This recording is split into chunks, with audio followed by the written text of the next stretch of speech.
Pool contractors today have some amazing technology to help their customers save lots of energy and money on their utility bills. You may be surprised to know that a typical 1.5 horsepower pool pump motor draws about 2,000 watts. That runs for 6 hours a day. That's 12 kilowatt hours a day. Even in an area of the country that has fairly low utility rates, that can be anywhere between $400 and $800 a year. In other parts of the country where we have tiered electric rates, people can be paying as much as 40 cents a kilowatt hour. That can cost as much as $2,000 a year. But the technology that we have today with the new pool pumps can cut those to a fraction of what they were. In fact, about 25% of the original bills. Well, with me today is Rodney McCall, and he's a pump expert, and he's going to tell us about this technology and how we can make the most of it. So Rodney, this new pool pump technology has a great opportunity to really help pool contractors save their customers lots of money. The idea is, instead of these single speed pumps running at 3,450 RPM, ramming that water through the system, lots of flow, and for instance, this pool here, we got a turnover in 3.5 hours. 95 gallons per minute was the flow rate out of here. Right, 2,000 watts of electricity. A lot more power than we need. And that's 2,000 watts per hour. Exactly.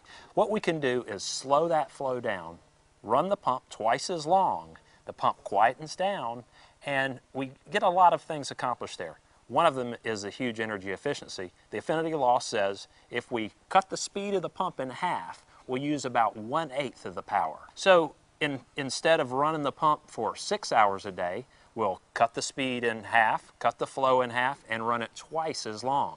So we're going to get the same turnover rate, but we're going to do it with a lot less energy. For a typical pool, what you want to do is filter water and keep it clean. When we slow the flow down, we move the water through the filter at a slower rate, so we pick up better micron removal. Smaller particles are picked up in the filter, and it quietens the pump down, and we're doing all the things for a longer period of time that you want to do on a swimming pool.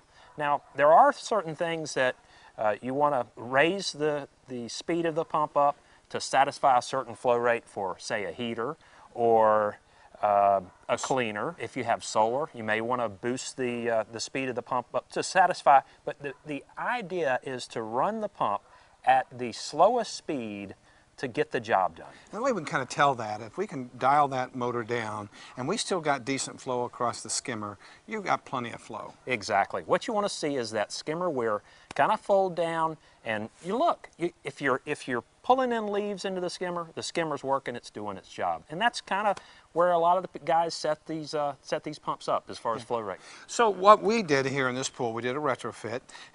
This pool had a 1.5 horse filter pump, and then also had a 1 horsepower booster motor for a pool cleaner.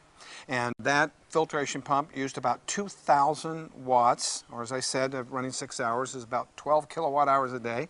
The booster pump was interesting. That really was using about 1,400 watts. So all in all, that's a big chunk of money per month.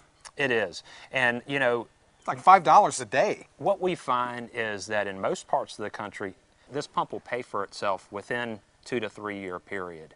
In parts of the country where power is very expensive, you might pay off the pump in a year. So what are some things that a pool contractor needs to know about installing this equipment? Does it take a lot more time? It takes the same amount of time as a standard single speed pump. After you install it, what you can do is dial the pump in by increasing the speed of the pump or decreasing the speed of the pump according to whatever feature you're running. For instance, on this pool, we had a waterfall. When we're running the pump at 3450 and we're trying to push a lot of flow through that pipe, you're wasting a lot of energy. With variable speed, you can vary that speed and get different looks and different sounds. Yeah, on this pool, as a matter of fact, at the highest speed, you almost had to raise your voice to talk over. The noise was so great, but being able to have those different levels, you could drop that down and actually dial in that to get the best look, the lowest cost. And oddly enough, the watt difference was quite a bit. I mean, at the highest, it was drawing almost 2,200 watts, as I recall, with the single speed pump.